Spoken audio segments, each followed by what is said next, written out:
Welcome to the No More Late Fees podcast. I'm Danielle. And I'm Jackie. And we're just two best friends and ex-Blockbuster employees rewatching some of the best and worst movies from the late 90s and early 2000s. It's a heist. It's been 20 years since the remake of Ocean's 11 was released onto our screens. I know. To help us pull off this job, we've invited our TikTok mutual, Kelly Karowski, to join us. Welcome, Kelly. Hi. Oh my gosh, I'm so excited to be here with you guys. I love Ocean's 11, so I'm really excited to talk about this film.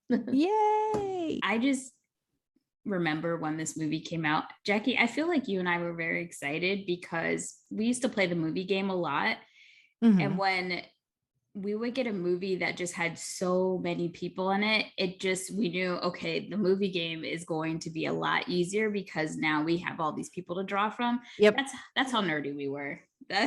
And this movie had such a diverse cast. Yeah. That I was like, ooh, we can be picking and choosing all over the place, and it's going to be wonderful. We had movie stars, we had old movie stars, we had TV stars, we had up and coming young actors. Indies. It was a great mix.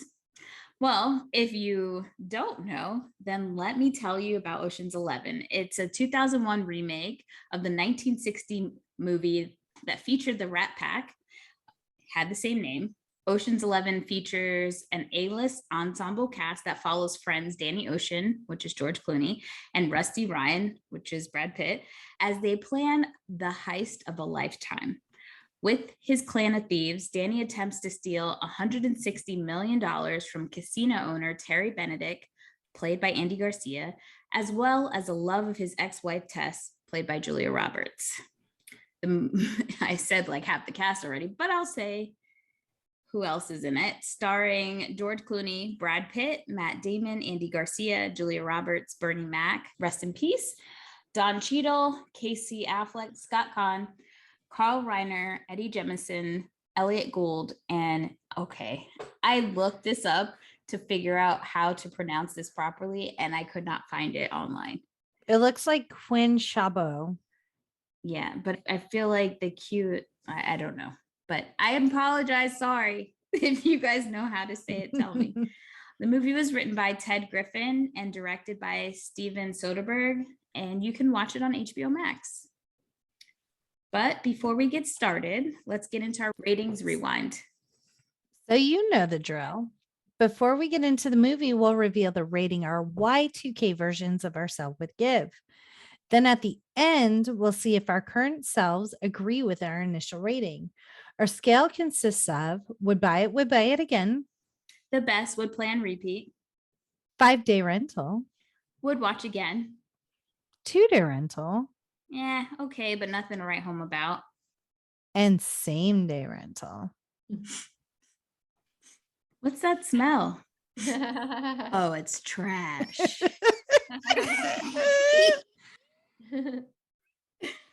Okay, Kelly, what is your Y2K rating? It would be to buy it. Yay! Ooh, Kelly came with props. She has her DVD. Love it. Yep. Love to see it. I can't get rid of my DVDs yet. No, don't do it. No. How about you, Jackie? Same. Bought it. Would buy it again. Same. I finally went to my bookshelf to actually look at the DVDs I had, and that is definitely in the pile. So, oh, that's good. We're all on the same path today. It's a rarity. We're in agreement. Wow. Okay. So, box office status, this movie had a budget of $85 million, which I think isn't a lot of damn money, but it made $183 million domestically, over $183 million, and worldwide it made over $450 million. That is a nice chunk of change. I heard that the cast actually took a pay cut for the production, so I bet you they got like back end, you know what I mean, with all the they better have. I hope so. I know, right? Well, I bet you know what? I bet you for the sequels, the 2 sequels, yeah, their salary went way up. Yeah. I think it was Brad Pitt, Clooney, and Julia Roberts that definitely took a cut. Because Mhm. remember, at the time, Julia Roberts was the highest paid actress, and she was making at least $20 million a film. So Which is insane. gotta love it. Love me some Julia. Well, and George Clooney hadn't met her before the movie, but he charmed her into starring in the film by sending her the script with a $20 bill attached because she had just been in Aaron Brockovich. And he wrote, I heard you're getting 20 a picture. So that's how she kind of was wooed into taking the role of Tess. George is such a prankster. Like I would love one day to work with him because I just think it would be so funny, so fun, you know, like I think he makes the atmosphere fun. And you know, so I'm not sure the exact pranks maybe he played on Ocean's 11, but he is a fun prankster. Yeah, I think he really cares about the people on set. And it's funny, if you look back at his history, some of the directors he's actually called out because they have, you know, they weren't great people to work with and they weren't nice to the staff and, you know, people on the set. So I always admire that about him. But he was the linchpin in this movie because he was the first one to be cast, and he was the reason why, like you said, Jackie, Julia signed on, but also he reached out to Brad and talked Brad into it, to doing it as well. So thank you, George, because we know you're listening. Oh, he totally is. Right? He's our number one supporter. Let's work together and then you come on their podcast. Right? Yes. Exactly. We'll just come on set. We'll bring our stuff. Yeah, we're mobile. Okay, so let's go ahead and get into it. Our first scene opens and Danny Ocean is kind of sitting in front of the smallest parole board ever. He's like literally in a tiny room at a metal table with 2 or 3 people interviewing him and kind of asking him how he's going to reacclimate to society. He's been locked up for quite a few years. But he don't look it. He looked damn good for being locked up. I know. Just the prettiness in this picture is really something. Yeah. But the interesting thing is that they say there are implications, but no convictions to over a dozen Ponzi schemes and fraud. So why homeboy locked up if he's never been convicted of anything? Well, at the end, never mind. I don't want to spoil it. Not that everyone hasn't seen this. I mean, it's been 20 years, so. But like at the end, he didn't get arrested for the actual heist. He got arrested for his parole violation. So I feel like he's always skating the line. You know, he doesn't get in trouble for the hardcore crimes. And then I'm sure these prosecutors can only get him on some small technicalities because he's too smart. They also ask him for the reasoning behind committing these crimes. And he said, my wife left and I was upset and in a self-destructive pattern, which fair, but she only left your ass because you were a fucking thief and a liar. Yeah, I think she wasn't even mad about the thieving. She was mad about him being a liar and he lied to her. Yeah, so. Yeah. And then they asked him, what would you do if you were released? And he kind of just gives that George Clooney smolder. And then we hear some 60s groovy music playing, which I'm going to go on record now. Like, this movie is just top to bottom perfection. The cinematography, the music, the acting, the casting. Like, I watched it and I was just like smile on my face the whole time. Like, there was just nothing that I could find wrong with this movie, which there's only ever been one movie we've done so far that has made me feel that way. And that was The Mummy. Oh, I thought, well, you didn't feel that way about Can't Hardly Wait? No, Can't Hardly Wait made me feel happy, but it wasn't like perfect. So anyway, moving on. He gets all his things from the prison, which includes his tuxedo. So he comes out like bow tie undone, it's just chef's a look. kiss. It's a look. Oh, it is such a look. He has his wedding ring, and the next scene, I wrote down Las Vegas, and then I was like, wait a minute, Las Vegas isn't near an ocean. And so then the titles come up and it says Atlantic City. And I'm like, oh, we're not in Vegas yet. Hold on. Everyone calm down. And so he goes into a casino and he sits down, and this card player starts shuffling up and dealing. And this is the very sad part, is before they even introduce this character, I wrote down Frank/Ramon, because I have seen this movie so many times. I know both Bernie Mac's character names. I adore him. He's great in this role. Everyone is perfect in their roles. Like, there is not a bad performance in this movie. And so that's kind of who the first person that Danny targets is Frank. He's in Atlantic City dealing cards under a pseudonym. Identity. Correct. Because he has been essentially kicked out of Vegas for his rap sheet. His rap sheet long, and he would get in trouble if his real name came up. Exactly. So they're playing cards, and Frank's like, I don't know, maybe the lounge at Caesars. So they meet at the lounge at Caesars later, and essentially Danny's like, I got this job. Are you willing? And Frank's like, yeah, I'm willing. And I've so been then to Atlantic City, I would fucking want to get out of there too. you don't want to stay. Fair. And Frank does kind of call him on it. He's like, you've got a plan already. You just became a citizen again. And Danny's like, don't question me. Like, just follow along with me. Then the next scene we see is Brad Pitt's character, Rusty, is always eating. So, I mean, I wrote down every time and what he was eating, so I will bring it up continually. I just like to believe that maybe Brad Pitt has hyperglycemia or he just has to. He's got to control his sugars, stash snacks. Yeah. So in nearly every scene Rusty is in, he's eating something. And according to Brad Pitt, this is because the whole gang, his character in particular, would be so busy that they'd rarely be able to eat.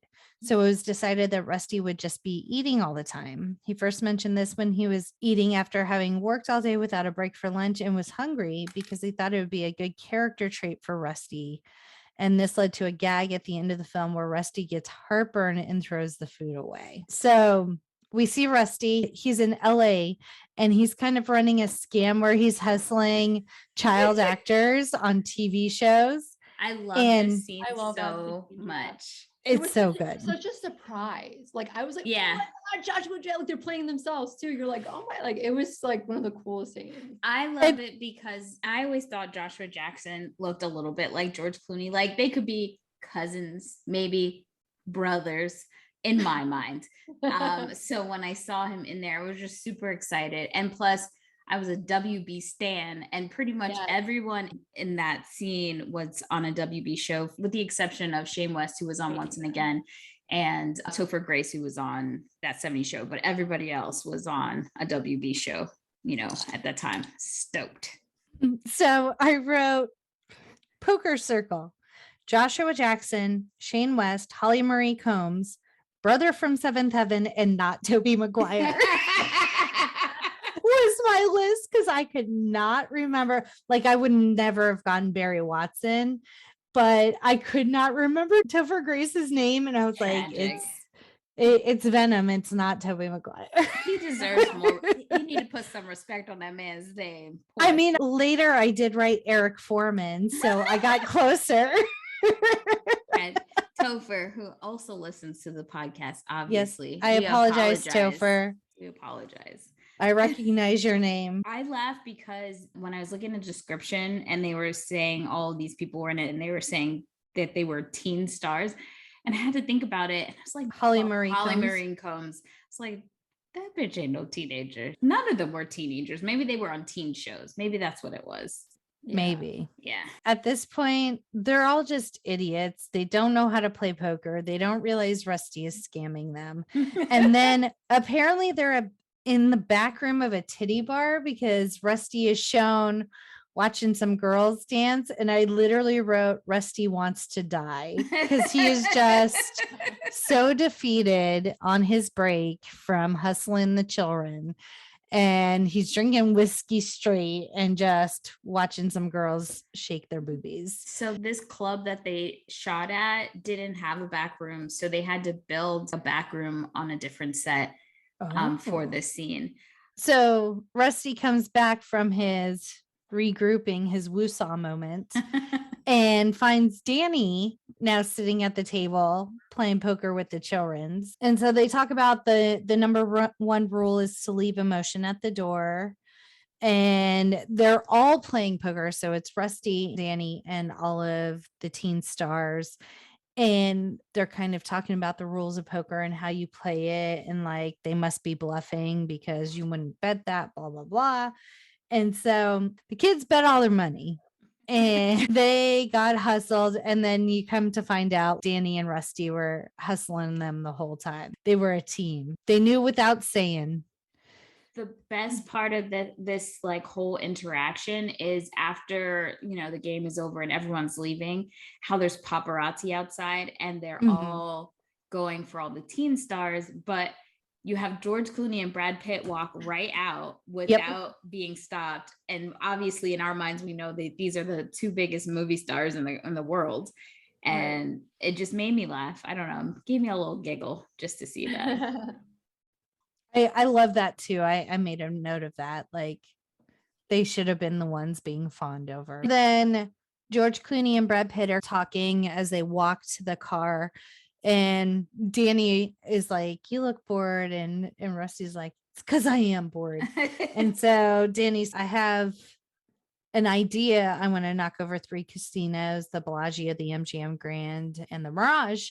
And so they're kind of talking about logistics. They're going to need a dozen guys. They've got schematics. There's lots of schematics in this movie to see what the vault looks like, what the casino floors looks like. There's always like architecture plans that are then rendered into like a PowerPoint presentation that is then rendered into a 3D model. Look, there's nothing sexier than men who actually plan shit. I'm just gonna put it out there. You put a plan together, and then on top of that, you made a PowerPoint, and this is not necessarily like for work. Yeah, I'm about it. I dig it. I also wrote at this point, like, just the cinematography of this movie is fantastic. Like the first person point of view, driving cars and things. It's beautiful. Told you I was going to gush. It won't stop. It's just pretty colors. A lot of oranges, a lot of reds. And when they are in LA, there is a filming spot when George and Brad are talking, and it's at a restaurant right by the Santa Monica Pier. I feel like I've been inside, but a long time ago. But it was like, it's very famous because it was the Ocean's 11, like where they were. So Cool. I gotta put it on the list to go back. I was still in business. Everything's changed with. So anyway, that's a cool filming spot, at least in Los Angeles. Jackie and I just need to take a trip to LA and just yes. Do all the things. So when they're talking about knocking over 3 casinos, they're like, those are Terry Benedict's casinos. And they're kind of talking about like, if you screw him over, not only will he deal with you, he'll deal with your entire family. He's not one to mess with if you don't think you can get away with it. And Danny's just like, yeah, I know. Like, I just what else? I didn't, when we didn't know who he was yet, Benedict, I was like, he sounded like a sexy man. Like, he's not one to be messed with. I like it. And then Rusty keeps saying, what's the real reason? Like, Rusty knows Danny so well. He's like, this can't be the only reason you're doing this shit. We need to know the real reason, which we find out later. And so Danny gives this grandiose speech about the house always wins unless when the perfect hand comes along, you bet big and you take the house. And even Rusty's like, how long you been practicing that speech? Like, They are such good friends. Rusty knows his move before he makes it. I think one of the great things about this movie too is, and there's a lot of movies where you try to get a huge ensemble cast and a lot of it just depends on chemistry, and it's very realistic. It seems like, yes, these people have been friends for a long time, co-workers for a long time. I think that was one of the key points of why this movie works so well. Yeah, and I believe Steven Soderbergh had them hang out just to make sure that the chemistry was there and it felt natural.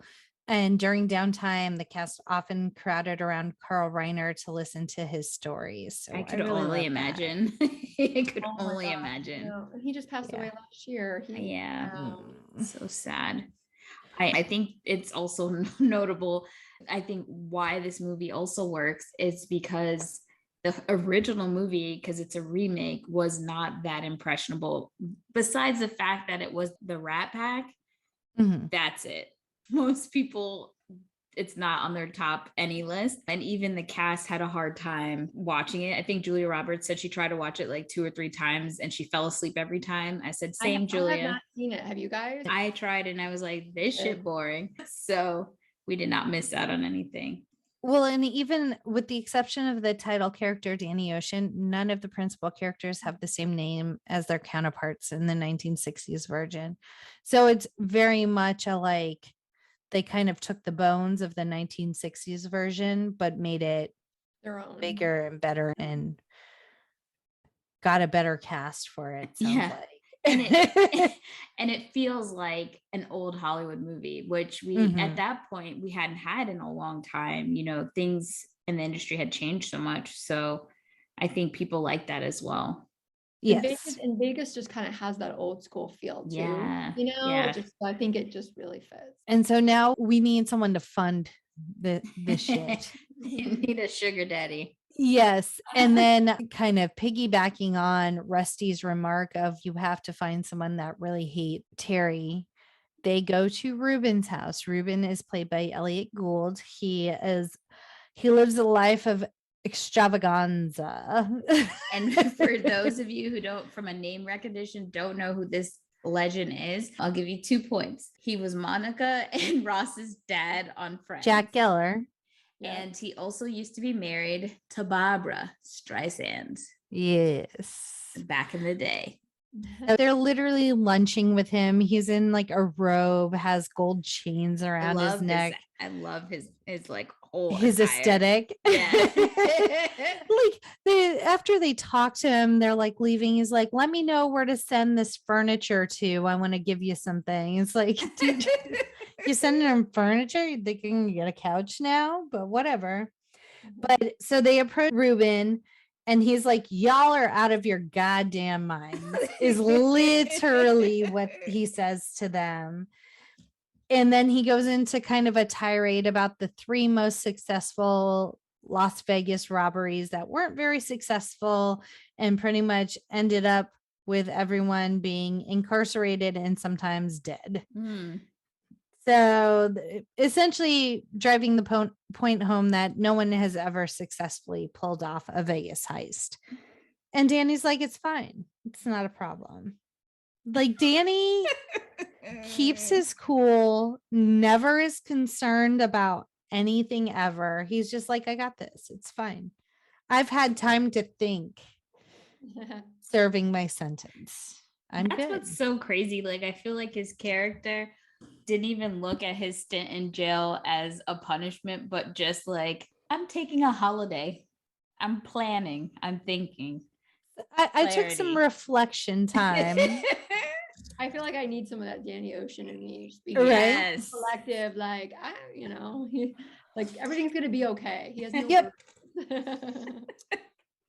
no And so at first Ruben's like, no way, but I do owe you for that thing that time. So we'll circle back later. I'll send you some furniture. And then at this point, he doesn't know what casinos are planning on robbing. He just knows that they want to rob 3 casinos.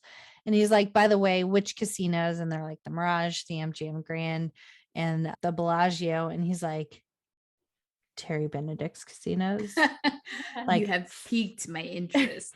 Fuck that dude. He took my casino. He's blowing it up in a couple of days. And then Ruben's on board. And the quote he gives is, "You better know what you're doing because Benedict will kill you. Then he'll go to work on you. So like, you better not ever fucking get caught, but I'm going to fund this deal because screw him." And so then now that we've got our funding, we got some money. We need a couple of drivers. So we're introduced to the Malloys, the Mormon Twins, who are played by Casey Affleck and Scott Cann. They do have first names. I don't know them and I don't care to know them. They're just always the brothers. They're supposed to be twins. They're Wow. See, I just learned that. I just thought they were brothers. Wow. I forgot that they were actually twins. So they were supposed to be twins, and originally they were in talks with the Wilson brothers, Right. Owen and Luke, and they were pretty close to signing on, but then they had to drop out because they went and did the Royal Tenenbaums instead. Apparently, the Royal Tenenbaums took out quite a few good players that could have potentially been in this movie, and obviously those two would have looked 10 times better.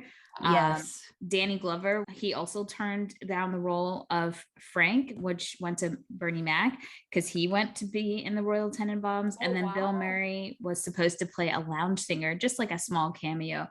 But then he was too busy filming the Royal Tenenbaums. So interesting. Yeah. And then Ethan and Joel Coen were also considered as replacements. So they were looking at people that were going to look very similar. I don't know what happened after that. I kind of just feel like, why didn't you just get Ben to be in it with Casey? Right? Yeah. You know, because that would have just made sense. But Ben might have been on one of his benders around that time. And I think he's also a gambler. So that probably wouldn't have been a good look. So who knows? I don't know. So now we got our drivers, and the twins are used for any role that they need to be plugged into. They do some driving, but they also show up as bodyguards. They show up as delivery people, just whatever they need. They're supporting cast They're members. there. And the interesting thing about this scene is they're so bored and they have so much money. Scott Conn's character is driving a monster truck, like on a racetrack, like on, it looks to be a NASCAR oval.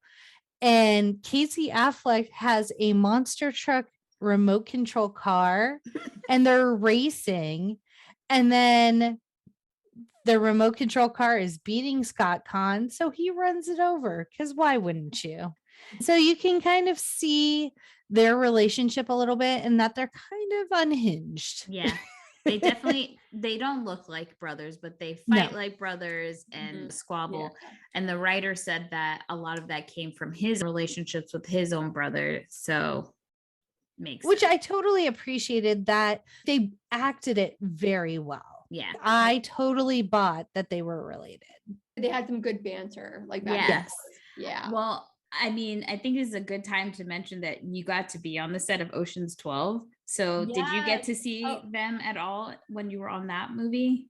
Yeah, so real quick, so I was an extra. You can't see me, but I was with George Clooney, and I just have to say, guys, I've actually met him a couple of times, and he is the nicest person ever. Like, he is so nice. And then a couple of days later, I actually met almost everybody. I did meet Casey. You met Julia? Brad, the twin. I met Scott, Casey, Don Cheadle, Brad Pitt, Matt Damon.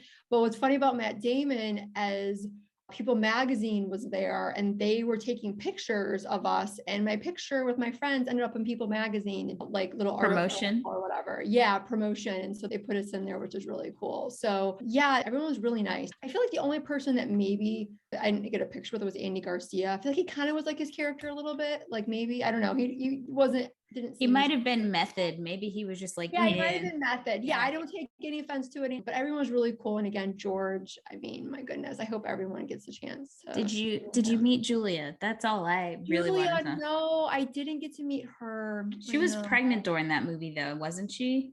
Oh, for sure. In real life.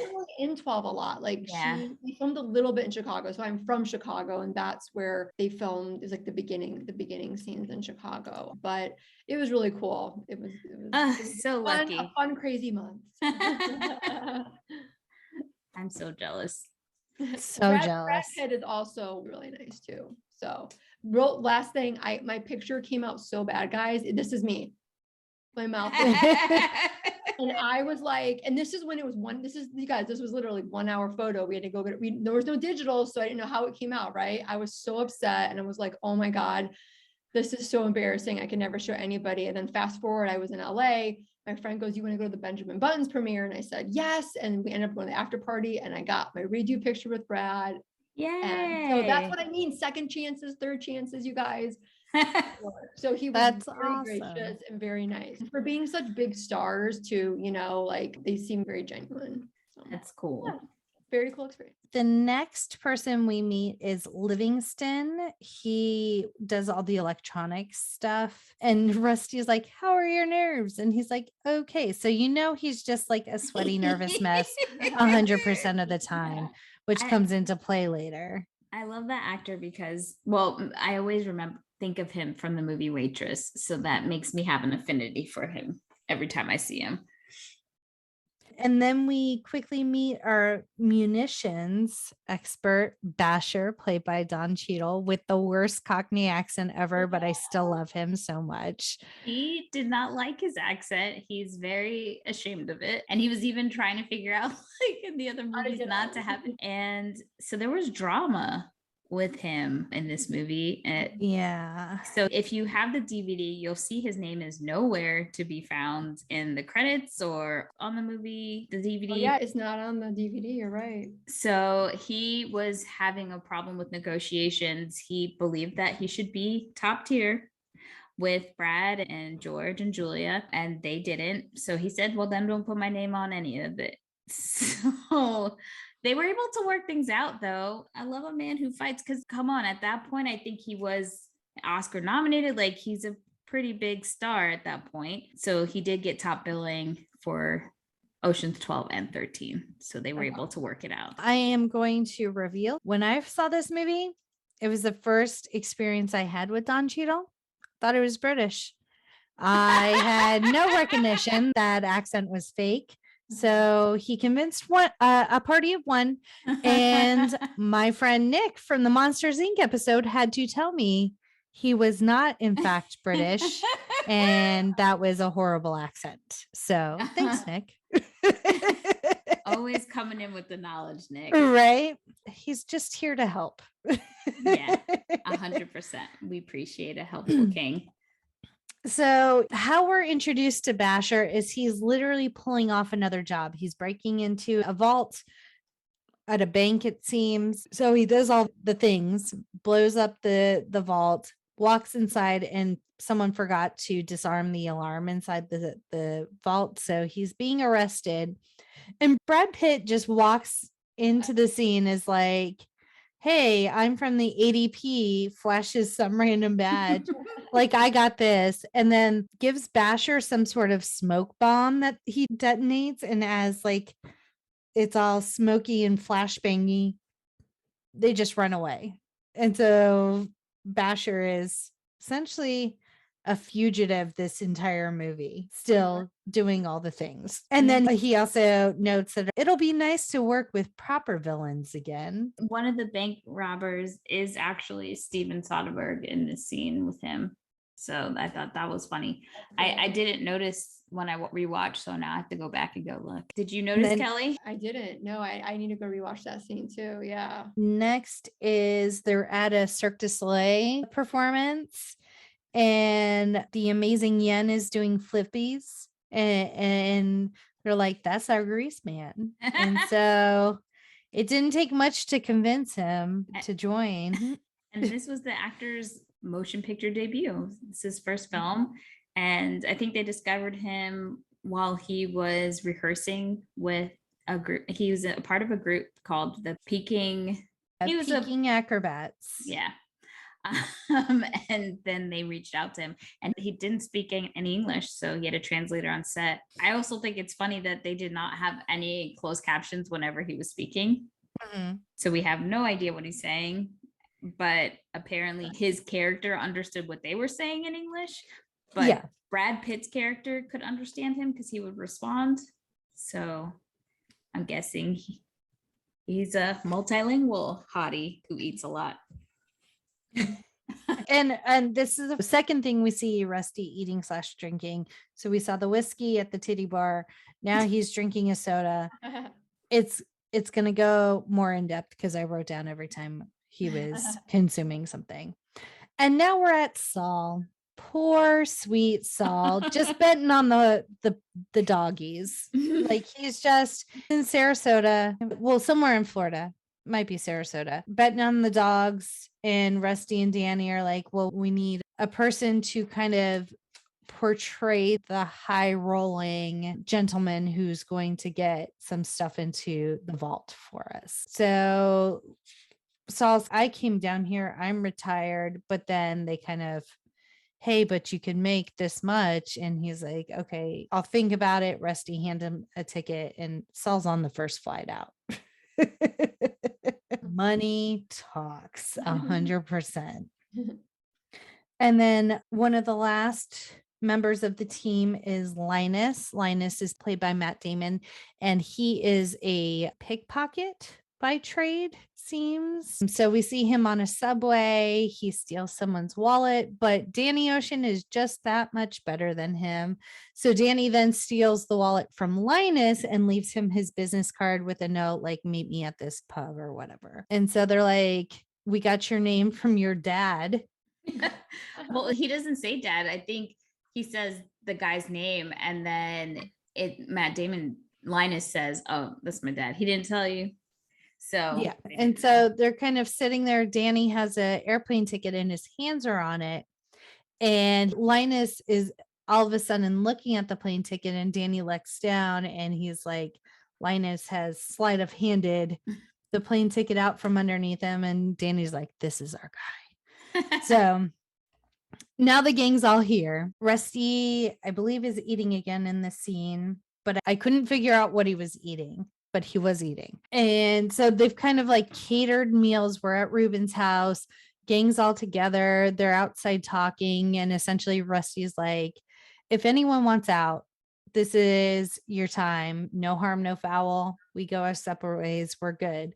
If you want to stay and hear the shit, then you're in it. And follow me this way. I have a PowerPoint presentation. I have a question. At any point during this movie, did any of you feel like it was weird that really there were no women in the movie? Like, or was it just felt normal? Because I just rewatched the movie The Women the other day, and of quite a few times it was just because it does not happen. All movies have a lot of men in it. So I kept on saying, oh, there's no men in here. And while I was watching this movie, after watching The Woman, I was just like, this is crazy. Like, there's no Bechdel test passing here because Julia Roberts literally has no one to talk to. Nope.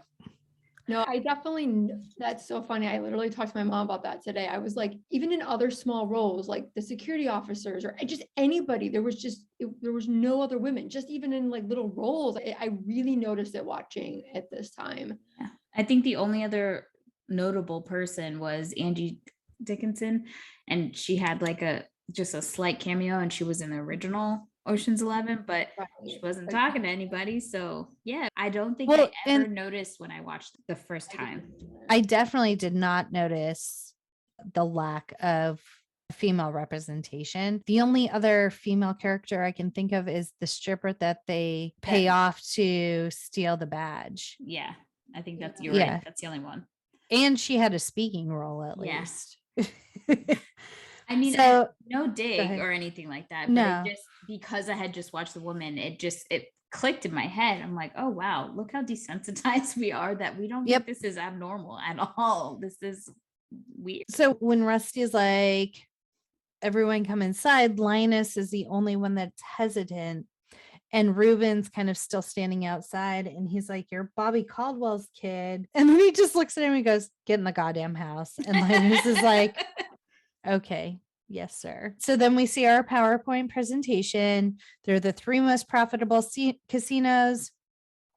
And the vault's located 200 feet under solid earth, and it safeguards all of the money for the 3 casinos. And I guess the law is you have to have enough cash on hand in the vault to cover all of the chips that are being played on the casino floor. So they have to get within the casino cages through the doors, each of which has a different 6-digit code changed every 12 hours, through the elevator that won't move without fingerprint confirmation, which you can't fake, and vocal confirmation, which you won't get, and you can't override the system. Then when you get down, there are 2 guards and the most elaborate vault known to mankind. This shit is hard to get into. Exactly.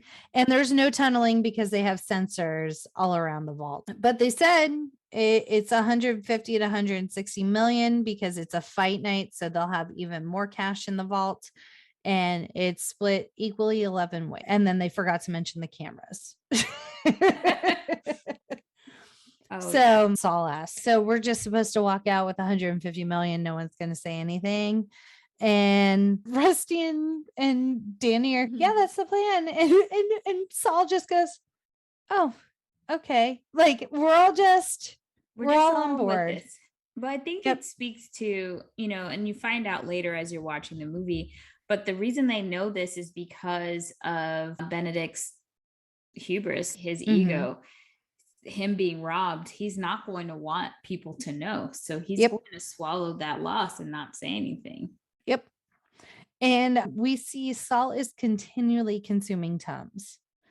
Like he is not comfortable at any point during this situation. He's just faking it till he makes it. So the first step was to recon the dealers and the cash cards. Kind of everyone take really good notes about everything that's going on the floor of the casino. So Frank is shown in a break room as he's listening to one of the security guards that has access to the cash cages talk about how when he gets off of work, he goes to the Crazy Horse for lap dances in the evening. So Frank's kind of taking notes, and they also need to memorize the casino's layout, like where all the doors are, where all the exits are, where all the employees stand, all of that type of stuff.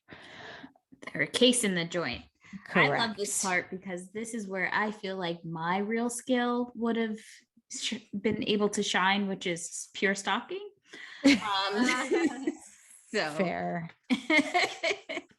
You'd be the Linus in this situation. God, I don't want to be associated with that Damon, but yeah, I suppose I'd be watching. So Basher is also working on a way of taking down the power for 30 seconds to a minute during fight night. So he's like, "Oh, I got a plan for that." Pretty much I noticed this glitch in their system that I can exploit for that. So like, that's easy, no worries. So Basher's set on his shit. They go to the strip club, like I said earlier. They kind of pay off a stripper to take the security man's badge. And then as she's giving it to Rusty says, "Say hi to your mom for me." And she's like, "Oh, you can say hi to her yourself. She's on the stage in 5 minutes." And you're like, oh, well, that was a turn of events. Did you notice this too, Kelly? Like in this scene, I feel like he almost took a second to pause, like, do I have enough time to go back in? It's 5 minutes, right? Yeah, like I feel like he really pondered if he had enough time to go back in to watch her. And so that made me super curious about this woman and who she was and what skills she had on the stage, because he was willing to risk it all for a second. And also in the scene, Rusty is eating a lollipop. Love it. I'm never gonna watch this movie the same now because I like noticed he was eating, but not as much. So like next time I watch this film, I'm gonna really notice this. Oh, I paused, I rewound. Like there's a scene coming up where he's eating something. I couldn't identify it at first. And so I was like stopping and rewinding. And it's just like, what are you doing? I'm like, I gotta figure out what he's eating. I gotta take good notes. I mean, honestly, Jackie, we weren't going to quiz you about what he was eating. I think it's important to note all the things he ate. He's like the very hungry caterpillar in that way. Yes. It was more a challenge for me. And so the brothers come in to the casino and they have a bunch of balloons.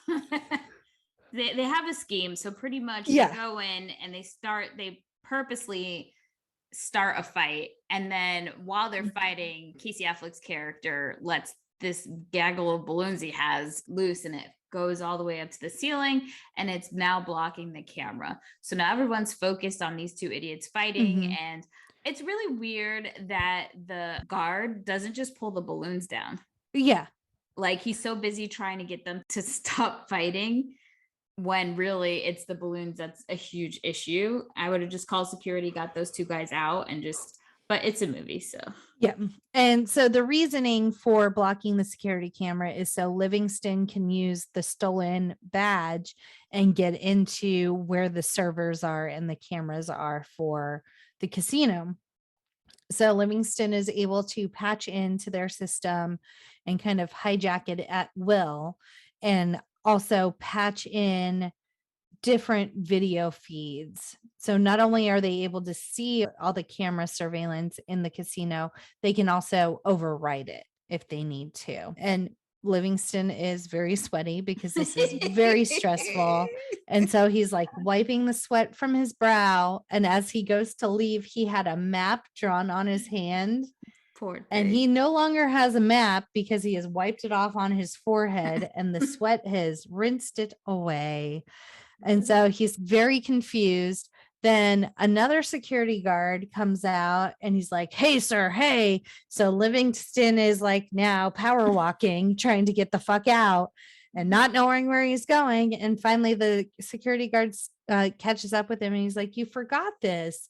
And it's his little video feed monitor so that he can see what the cameras see. So he's just like, "Oh, thank you." He doesn't know how to play cool for sure. No, not at all. The perfect fit to just be the IT guy and not have to interact with people. So if he's flight or fight, he is definitely a flight. He's a runner. He's a track star for sure. So it like Casey Affleck and Scott Connor are still arguing over the balloons. And one of my favorite quotes, because it's just so fucking random, is when the charade, they don't have to keep it up anymore. So they're ready to move on with their lives. And Casey Affleck grabs his balloon and he's like, "You circus animals," and like storms off with his balloons. And I'm like, who calls someone a circus animal? But I love it. Random. And he also says he has a very important client he has to deliver the balloons to. I was just like, that whole thing, they're a hot mess, those two. And then we see kind of the rest of the team. They are constructing an exact working replica of the vault.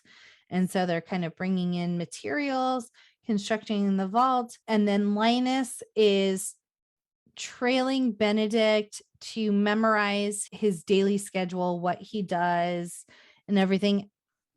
And to their benefit, he's a creature of habit and he is very punctual in everything he does. So they're like, at 7:05, he stops on the floor, says hi to the high rollers. By 7:10, he's eating with this girl, blah, blah, blah. So he's monk, essentially. Correct. OCD for sure.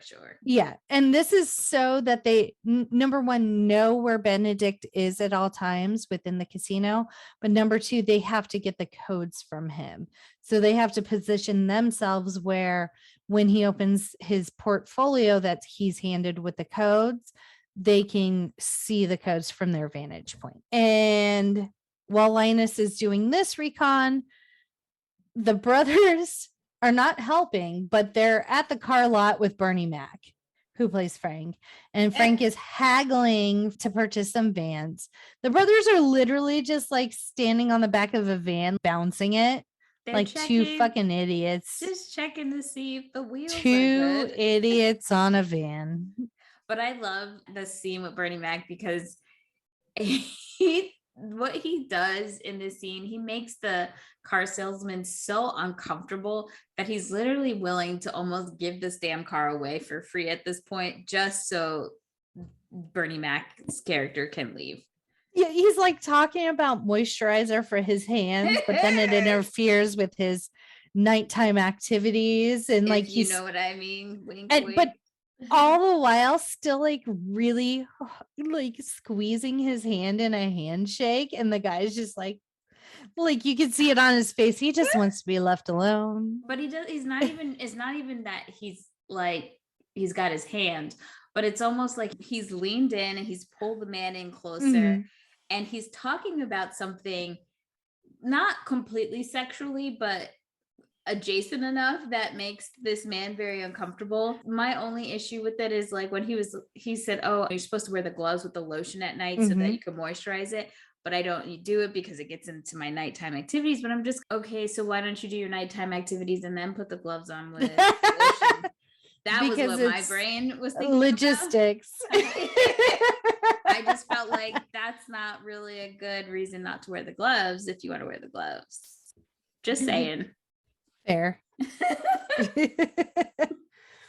And now we see Saul. He's getting a new suit made out of imported silk. It's very high-end and luxurious. Because he's a Russian rich man, apparently. Yeah, he's pretending to be Lineman Zerga, who is like essentially an arms dealer, and no one knows who he is because he's so powerful in the arms trade. Linus debriefs Rusty and Danny on Benedict's routine, so he gets a black portfolio with the codes. Then he heads to the restaurant. At this point, Rusty's eating shrimp cocktail. And then Linus says, now comes the girl. And Rusty's like, what girl? And Linus is like, it's my favorite part of every day. Like, how long have you been watching him? Like 2 days? And so Rusty's the best 2 days of my damn life. If I got to watch Julia Roberts every day, hell yeah. So Linus and Rusty turn around and face the staircase to see Tess come down the stairs, and as soon as Rusty sees her, he's like, oh fuck man. I knew there was another reason. And I love she just how walked in. He turns, like, he doesn't make it known to Linus that this is a problem. Like, he as soon as he sees her, he turns, and Linus has no idea that this is a problem, but this is a problem. And Linus is like, oh, she's the curator for, I guess there's a little gallery in the hotel. I just want one of these rich women jobs in these damn movies. Right. Like, so what you're telling me is I can work hours when I want, dress real nice, and then sleep with my boss and get even more money and jewelry and things for this. And buy art with other people's money. Yeah. That was like a Picasso they were looking at in one scene. Yeah. How do we find this job? Right. I want to live this way, please. Well, I mean, TikTok tells me I can manifest it. So I'm gonna manifest it. So, like you said, Rusty turns around back to his shrimp cocktail, and Linus is like, I haven't caught her name yet. And Rusty's like, her name is Tess. And Linus is like, how do you know? And it's like, that's Danny's ex-wife. Her name is Tess. I feel like I saw a trivia thing of like how many pieces of shrimp he ended up having to eat for this scene. It was quite a bit. I think it was like almost 44 pieces of shrimp or something. That's what it was. Yeah. Oof. Yeah. I would definitely be throwing up. Yeah. No, thank you. I love when Julia Roberts comes on screen. She's so like, you know what I mean? It's just her presence is like, just, it still is, you know, she's still that movie star, you know? Yeah. I love her. She wasn't wearing shoes when she did that staircase scene. Oh, no way. They were hurting her feet. And that makes me love her even more. And you don't argue with Julia Roberts. If she says she's not wearing the shoes, she's not wearing the shoes. I know she did that a few times. So I'm not sure if that particular scene, that's why she didn't wear the shoes. But I know in other scenes, she just wasn't wearing shoes because she like didn't feel like it and they were hurting her feet. And I love that about her. I love that for us, Julia. our feet hurt too when we have to wear shitty high heel shoes. So now we're back to kind of whatever warehouse they've rented to work on the fake vault. And Rusty's like, Danny, we need to talk. We need to talk, Danny. What's going on? And Rusty's like, tell me it's not about her, man. Tell me it's not about her. And Danny's like, well, it's not entirely about her. Rusty's like, fuck, man. Like, when it comes down to it, and you have to choose between us and her, I hope you choose the right thing because Tess does not split 11 ways. And Danny's like, well, when it comes down to it, I don't think I'm going to have to be the one that makes that decision. And Rusty's like, you better know what you're fucking doing, man. You better know. After that, I can't remember exactly when this comes up, but essentially Terry says, in my hotels, there's someone always watching, meaning like there's surveillance cameras everywhere. We can see everything. Yeah, he is in the little museum with Julia Roberts' That's character. right. And he's saying like, see her for dinner and whatever. And she leans in to kiss him and he pulls back and he's, he points at the camera. So apparently he doesn't want everyone to know that they're dating. But I mean, he's eating at his hotels with her. She goes to his hotel room like, what is this? What are like two people gonna see it on the camera? Right. Like, so you think I'm in the room watching the cameras like, oh, they fucking, and I'm upset. Like, I don't care. Right. They're calling their uncles, cousins. Right. Like, guys.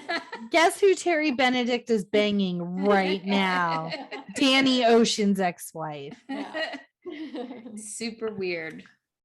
I feel like that's a character to do. Yeah. Yes. So I feel like it fits that, even though it's not normal. So Yep. He's got issues. Now we see Sal requesting to speak to Terry privately. And this is kind of a ruse in of itself because while Sal is taking up Terry Benedict's time, Danny swings by the restaurant and sits down and is like, hey, Tess, what's up? I'm out. And so she's pissed. And this scene is really incredible, the banter between the two of them. She asks him, didn't you get the papers? He said, my last day inside. She says, I told you I'd write. It's like, God damn, that's good, Tess. Good job. And then he said, I came here for you. And then this is where they kind of go into that diatribe about like, you're a thief and a liar. And he goes, I only lied about being a thief and I don't do that anymore. And she says, steal. And he goes, no, lie. And so there's this really witty banter between them that's really fantastic. And then the conversation is wrapping up. And he asks her, does he make you laugh? And she says, he doesn't make me cry. So good. So good. The writing on this, like everything. I'd be really interested to know what part is improv and then what part is actually scripted and how much of that was the actors' freedom to kind of go with the flow and the dialogue and stuff like that. And so Zerga is still with Benedict. He essentially explains he has a really important package coming in tomorrow and he needs it kept very secure. And so at first Benedict's like, well, we have the house safe. And he's like, no, that's not good enough. Like, this is really valuable stuff. What else can you do for me? So essentially it's agreed upon under the duress of Benedict. He doesn't want to do it, but it's a high roller. So he's like, we'll store it in the vault for 24 hours. That's it. So Zerga's like, okay, cool. And then he goes to dinner because now he's done with Zerga.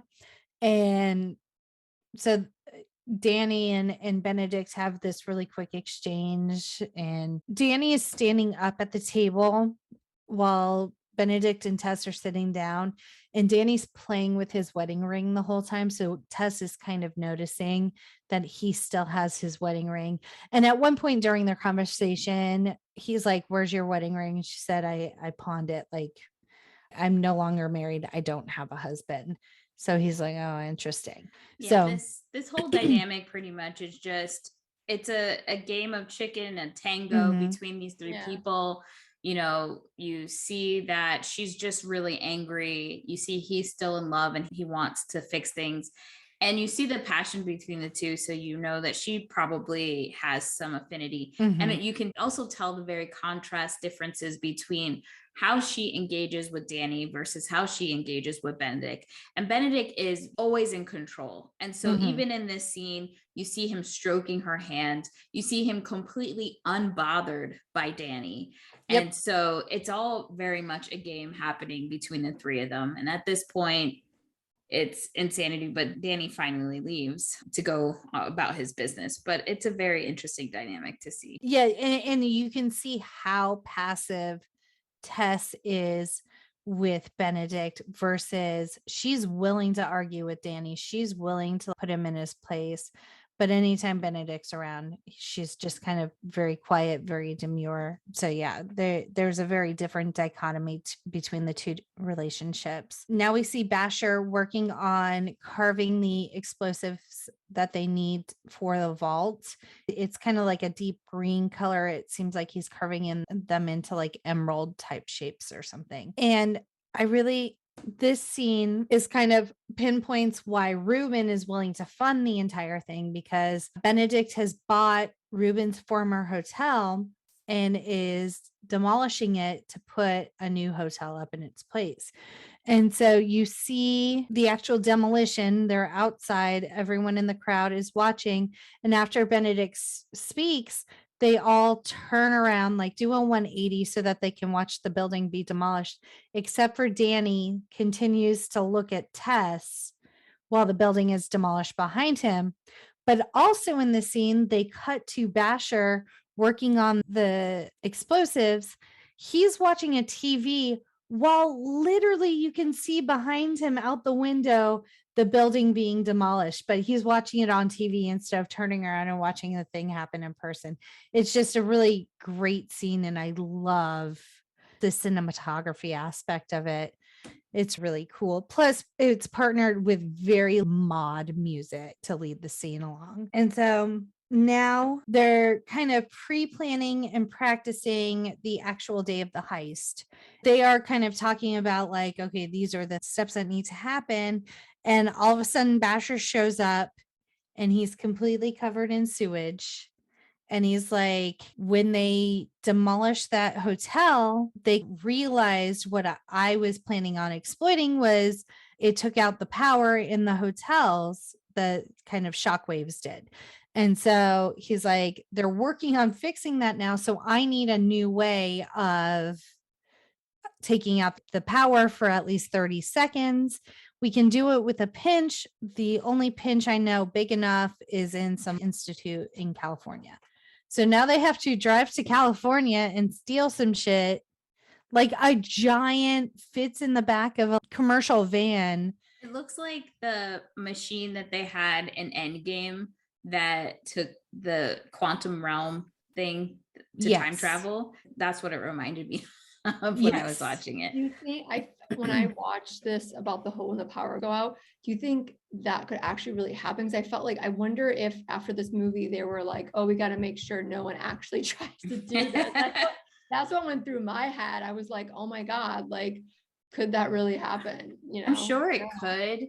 I mean, I'm sure the resources to be able to do those kind of things, there are these high alert lists if they see people trying to get it. So yeah, and it is noted that the pinch used in the film to black out power in Vegas was based on the real life Sandia Z pinch.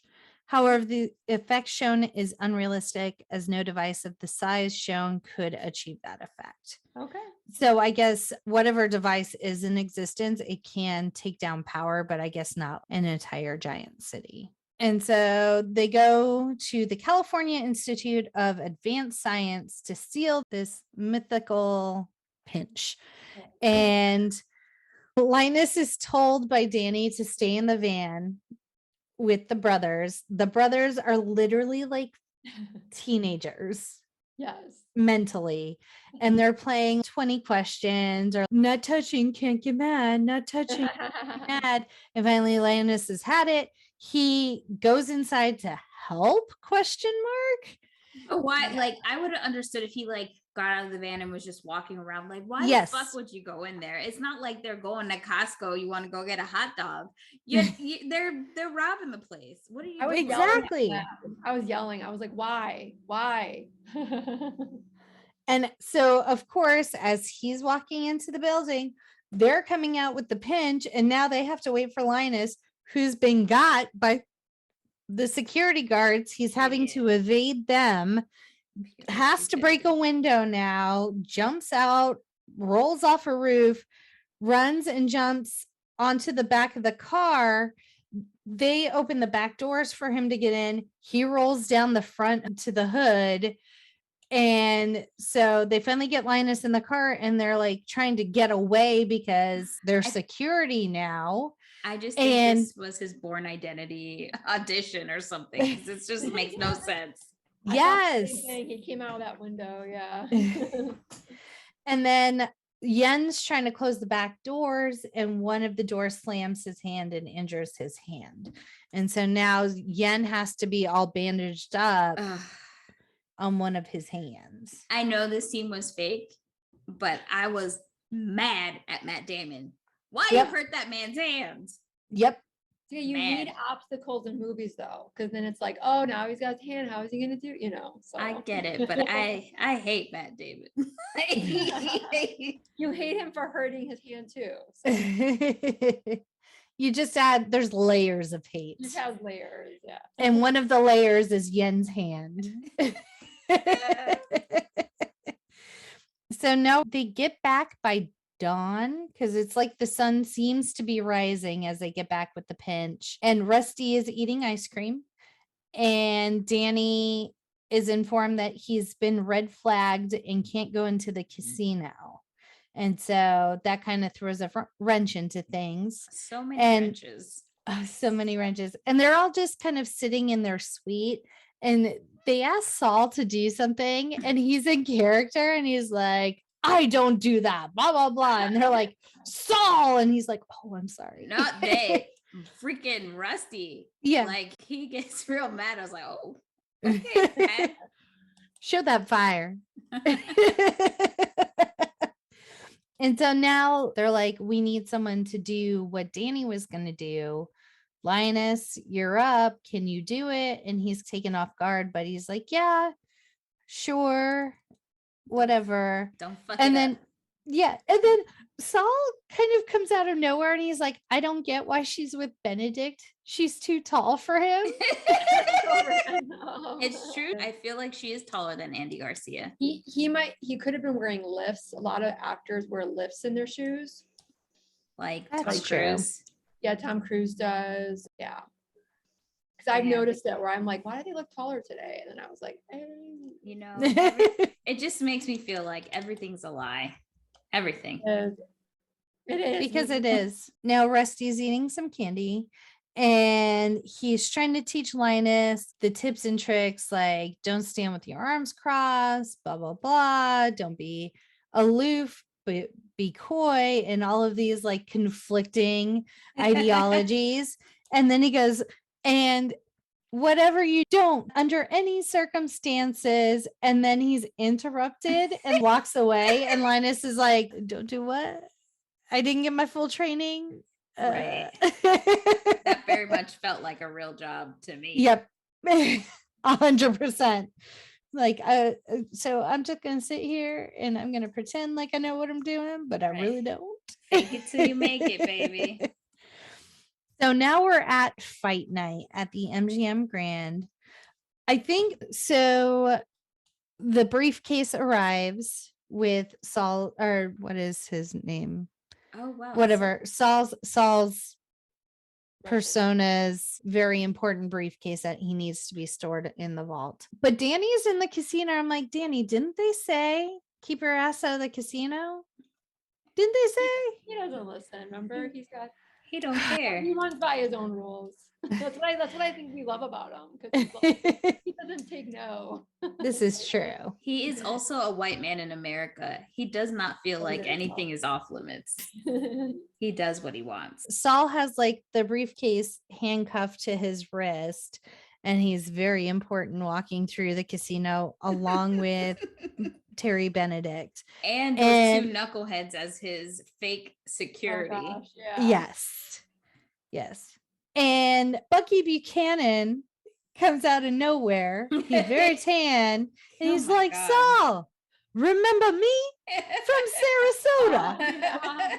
And Saul's just like, bitch, I don't know you. I don't know you. And It makes Terry suspicious. pause for a second because he's already wary of Saul's character. And he's just like, sus. But they continue on, and there are definitely people keeping eyes on Ocean. And then we see a quick cut scene to the warehouse where they built the fake vault. And we see a point of view from, we're in some sort of vehicle, and it's kind of zooming in on everyone else getting ready to play their part. But we see like one of the pine tree air fresheners, the Pine Fresh, which kind of comes back into play and wraps everything up in a neat little bow later. So that's our clue for later on. Now, Basher is getting ready to set up the pinch to take down the power. The brothers bring in the cart disguised as room service. Linus has an earpiece, so Livingston is kind of walking him through things. And he pumps him up by saying, "You're a natural. Don't screw it up." He said, he's like, you got this. No worries. But if you fuck up, you're dead. Yes, exactly. And Yen only has 30 minutes of oxygen once he's sealed in the cart. So everything has to go like according to plan in a timely fashion. But Yen is having to wrap up his hand. He's ready to get inside. Rusty's eating pasta. And Linus shows up as the Nevada Gaming Commission because there is a dealer on the floor that has been banned from dealing under a pseudonym. And also at this time, Danny is escorted by two plainclothes security officers into a back room. Don't they look like twins? They do. I think they were twins. They had to be twins. I mean, they look like. I was surprised. I'm like, why did they get another guy to beat up Danny? Those two look like they could have handled it themselves. Yeah. Agreed. Super weird, right? And so now Yen is in the cart, and he's kind of having to fold himself in half. I mean, he's a tiny guy, but he's like literally knees in his face, folded in half in the cart with his little oxygen tank to be pushed down to the vault. So they find Frank, they escort him out under the guise of like, this Linus is from the Nevada Gaming Commission. And Benedict starts kind of quizzing Linus, but Linus kind of, I think, nails it. I never get clarification, but I feel like Benedict would have kind of 180'd on a lot of stuff if Linus hadn't answered the questions correctly. He wouldn't have let him go and said, "Oh, yes, out." Yeah, that was exactly. Kind of like yeah. And now Tess is at the restaurant, and Benedict's now tied up with the I'm in Texas, the Nevada Gaming Commissioner. And so Danny is able to go and talk to Tess again. And she's like, "You're pulling a job, aren't you? You're not going to win me back." And he's like, "No, I just came to say goodbye." He kisses her on the cheek and walks away. And then I wrote, "Goddamn cracker," because that's what Bernie Mac Linus. That whole scene was so funny. I love Bernie Mac definitely was. Some of those lines were his own. Like he just. Yep. And for me in this scene, I felt like Colored came out real smooth. Matt Damon, why you said that so clean? Why that sound like regular schmegular to you? Just wondering. Asking for a friend. Yeah. Questionable behavior. Yeah. So while this is all going on, while Frank's being interrogated, the brothers are wheeling the cart to the security doors. they start arguing because the one lost the card and they're yelling at each other. And so then another security man comes out and is like, just stop arguing on the floor. I'll take the cart. So Yen is headed to the vault, and Frank is escorted out, and Linus is walking out with Terry and is like, oh, I left my pager. And Terry's trying to handle other shit that's going on. So he's like, oh, do you know your way out? And Linus is like, yeah, go on without me, which was exactly the plan. But if it wasn't, that's what's like, they banked on that. Yes. He would have had to finagle his another way, if not. Yep. Like, which way's the restroom? I'm out to pee on myself. No, it might be a while. You got no. Yeah. And now we see Danny in a room he's been escorted into. There's no cameras with the two burly security guards. And you think they're the ones that are like intimidating. And then in walks a very tall, menacing man called Bruiser. And so they're smirking at each other and close the door with Bruiser and Danny inside. And Bruiser punches Danny, and Danny's like, damn it, Bruiser, not yet. And Bruiser's like this puppy dog of a giant man. And he's like, I'm so sorry, Danny. So Danny's like asking about the wife and the kids. Danny knows everyone and is friends with everyone. And so I like the twist. Like, I didn't see that coming when he walked in. Like, I thought that's what I love about this movie. All those little things that you're like, totally didn't see it coming. I totally agree. Yeah, like that was when I first saw it, like, oh man, even the like big burly guys in on it. I love that. So Bruiser's kind of pretending to beat Danny up, like hitting furniture and stuff. He has boosted Danny into the ceiling so that Danny can go help with the rest of the heist. And now the cart is delivered to the vault, but they put the briefcase on top of the cart. And so they're all kind of nervous because I guess it's only like the floor of the vault that has lasers. And so nothing can hit the floor, which was also a conversation they had earlier where Yen had to practice jumping from the cart to one of the shelves so that, because the floor is lava, essentially. Love that game. The fight is now starting, and Saul collapses because they told Saul that he could watch the security feeds of the briefcase being delivered to the vaults. And so Saul collapses.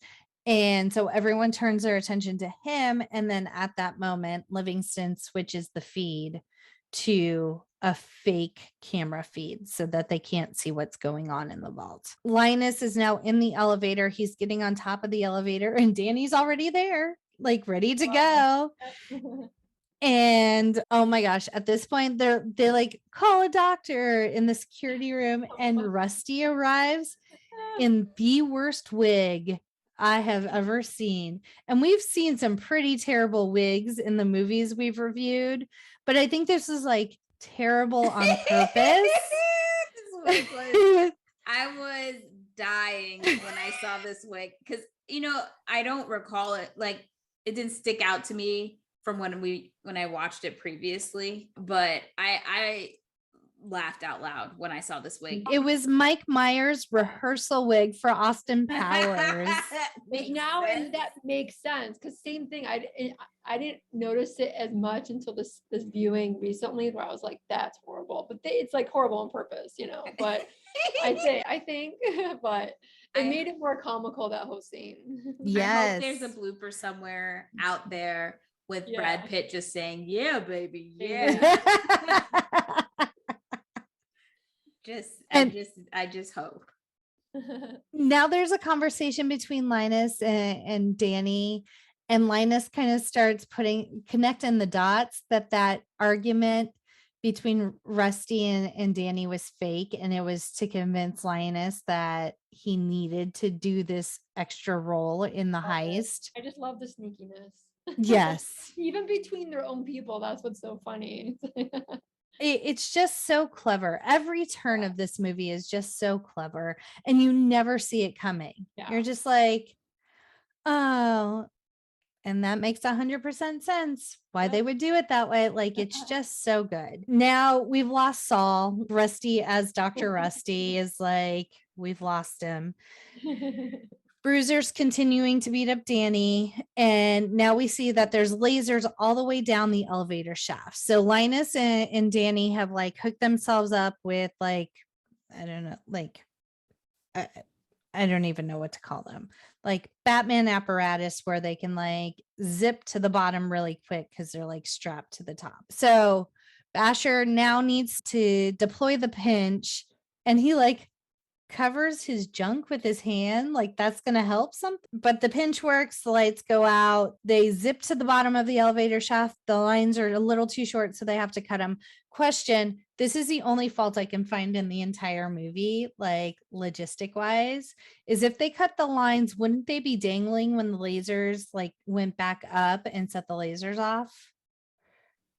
Just a question. I wasn't paying that much attention for 200, Alex. Sorry. I'm not sure. And so now the lights are back on and it's pandemonium. People are stealing chips on the floor. People are getting into fights at the fight. Did you see how they bodied that waitress? She wasn't doing nothing to nobody. I know. She just had a tray of drinks, and like they NFL arm out. No, it was more like a wrestling situation. Oh, I felt for that lady. I was like, that's horrible. It was crazy. It was crazy. I would have been stealing too. I would have been looting, taking that money. Wow. That's really scary. I've never been in a blackout. Yeah. Yeah. Especially like casinos, because like they purposely don't have a lot of windows and things like that. They don't have clocks. Like they make it very cave-like to begin with. Be very so that you kind of lose sense of time. What'd you say, It'd be Kelly? crazy. Very claustrophobic. Yeah. Not that windows, and when it's dark, you there's no way to be like, where do I go? I mean, your eyes would finally get accustomed to it, but yeah, hopefully none of us have to be in a casino during the Right? Knock on wood. Fingers crossed. Well, and I mean, I think even now it's a little bit better because you could pull out your phone and turn on your flashlight on your phone. Yeah. But like back then, you wouldn't even be able to do that. No. Like you're just in the dark. 100%. I think I saw one of them had the flip. I think it was Rusty, right? Had the flip phone. Yep. Yes. I was like, good old 90, early 2000s. I'm like, I had that. We had no idea what was coming. Nothing. Yep. No idea. But that's what I love is a movie like this taking place then, because if it took place now with the technology, that's what I love about these older movies. Everything is, with our phone and technology, it takes away a little bit of the funness of this decade when this was made, Yeah, it makes it simpler, and now you have to have the technology to back it up, and it just gets so convoluted and complicated. And everything's so easy, right? Like if you have computer skills, if you have all this tech, you don't have to do all the like maneuvering and stuff, which makes it fun. Yeah.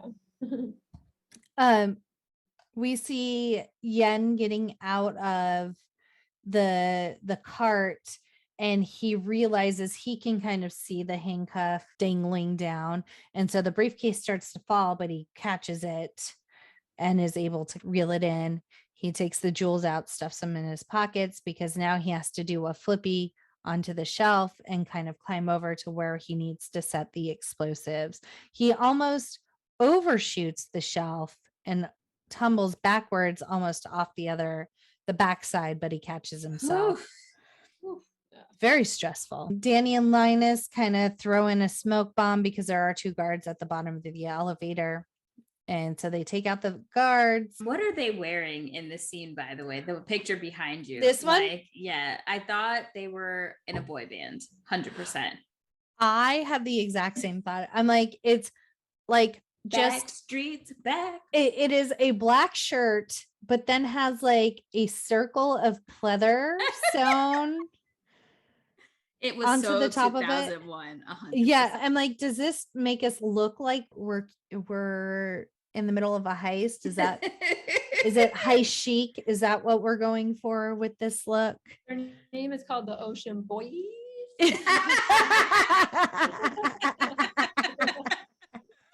That is hilarious. And so now Linus and Danny are pounding on the vault door, checking on Yen.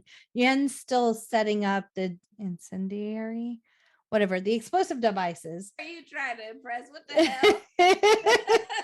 I was trying. I failed. But he finally knocks back, like, yeah, everything's in place. Danny pulls out the detonator and is about to like hit the button, and Yen's hand is stuck. Like his bandage is stuck. I don't know how it got stuck. And he's having a difficult time unsticking it. And so he's kind of like yanking. At the same time, Danny's on the other side of the door, hits the detonator and nothing happens. And he's like, click, and nothing's happening. And Linus looks at her and is like, did you check the batteries? And Linus just happens to have a couple of double A's on him to solve the situation. That was a too convenient moment. Like, no, yeah.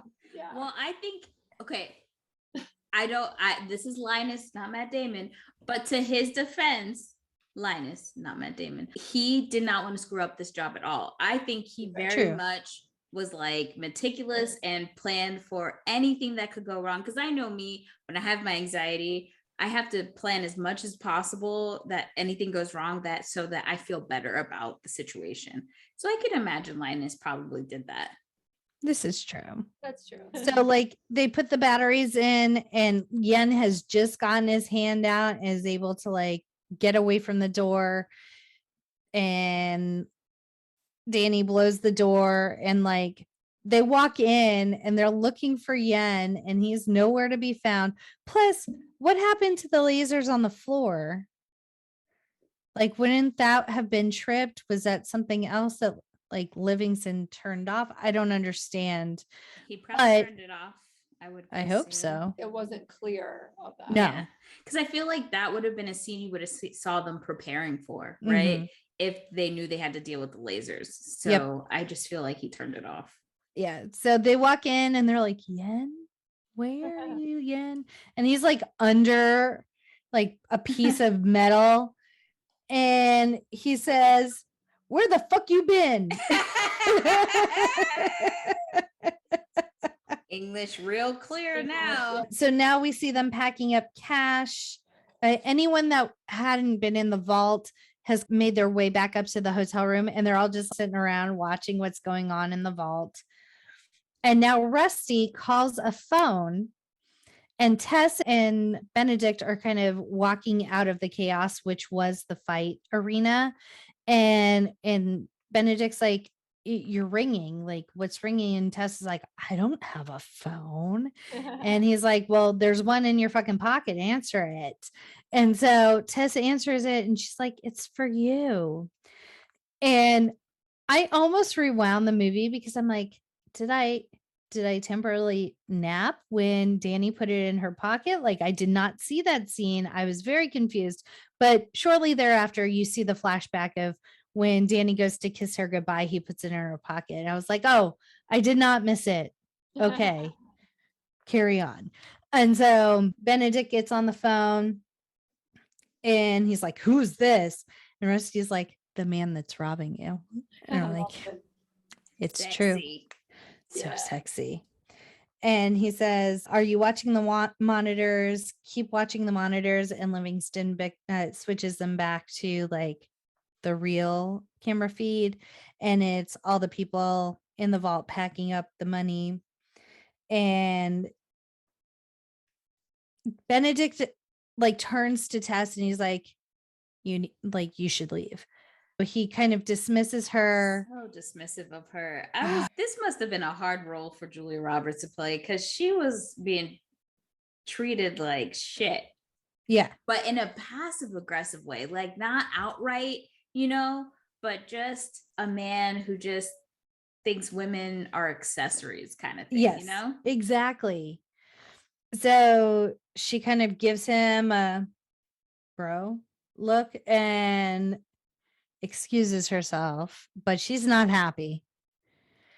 It was a very, the fuck you say, and then leaves.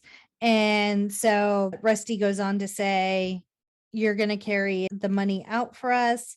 We're taking half and leaving the rest, but both are booby traps. So if you try and involve the police at all, we'll blow up all the money. And it's at this point where Tess comes up behind Rusty and listens to the rest of this conversation. And so Rusty turns around, like gives her the head nod, and continues with his speech. And so he finishes threatening Benedict, hangs up, and he's like, hey, how's it going, Tess? And so she knows. Right. I don't even think he hangs up with him yet. He puts like Benedict is doing stuff and he's on hold. So he still has his hand on the phone and they're having a conversation, which I think is kind of insane to think that when you cover the phone, it's very rare that you don't hear what's happening still. So I thought that was funny, but at some point, I think it was like Benedict was arranging for some of his personnel to go to the elevator and get the bags and then carry them out. Yeah, and he called the SWAT team as well to come. And at some point, Rusty doesn't hang up; he just leaves the phone and he dips. And prior to this, Rusty, while Benedict is working on getting his team together to carry out the money, Rusty's like, hey, Tess goes, where's Danny? And so then Rusty goes, he's in good form. He suggests you go up to your room and watch some TV. And she's like, these bitches better stop telling me what to do. She does do it, but you know what makes I am happy because have you ever seen some of those movies where they make a woman who doesn't know what's going on, doesn't listen to anything, and just will like put herself in harm's way and make a situation get out of control, and then you're like annoyed with the woman? I hate that trope, by the way, because most women with sense would never do any of those things, but I love that she kind of just says, okay, fine, fuck it, I'm just gonna be over here.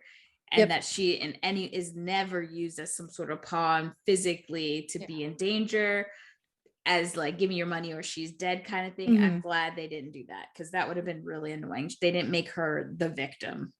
I agree. Danny's character wouldn't have wanted any of that too. Right. Her, I think he's still protecting her, obviously with this next scene coming up and that's probably why he told Rusty to like tell Tess to go upstairs. He just wanted her out of any sort of harm's way. And so there is a white unmarked van outside.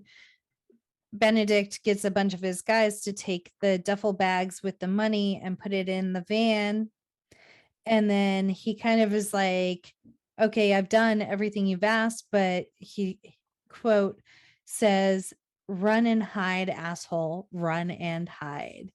I think he says something about like, I better not find you somewhere in California with buying some sort of car. And I think that's a reference to some famous kidnapping situation that happened years before. But it's like they know Benedict so well. They know every move that he's going to make. He is a predictable character because even though they tell him to do all these things, they know on the back end, he's still calling the cops. They know on the back end, he's still having his security follow the van to wherever it is. Like they are 10 steps ahead of him every turn that this whole scenario takes, which is enjoyable. Yeah. Because he's so predictable. And him thinking he's got the upper hand, he's always going to be the one that finds you and you're never going to pull a fast one on me type thing. He's the one that kind of falls for every single trope very predictably. Yeah, probably because he's been at the top for so long. Yeah, because he has been pulling off all sorts of stuff. So he's getting his comeuppance. Yeah, no one's told him no. Yeah. Yep. And so now we see the hotel room where everyone had been watching the surveillance footage. Now everyone's gone. So we're going into phase 2, apparently. The police are following the van to McCarran Airport. SWAT is heading down to the vault. SWAT is in communications with Benedict. He can hear what they're saying and they ask for him to cut the power. So Benedict tells them to cut the power. There's some yelling, there's some shooting, all in the dark. The lights come back on. The vault has been blown. Benedict is now heading down to the vault. And then we get another scene at the airport with the white van. We see that it's actually being remote control driven with a camera in it. And it, of course, it's Casey Affleck. And like the police are going to open up the driver's door, and he's like making the van go like forward a little bit at each, like a little bit at a time, and like He's just playing fucking with them. games. Yeah.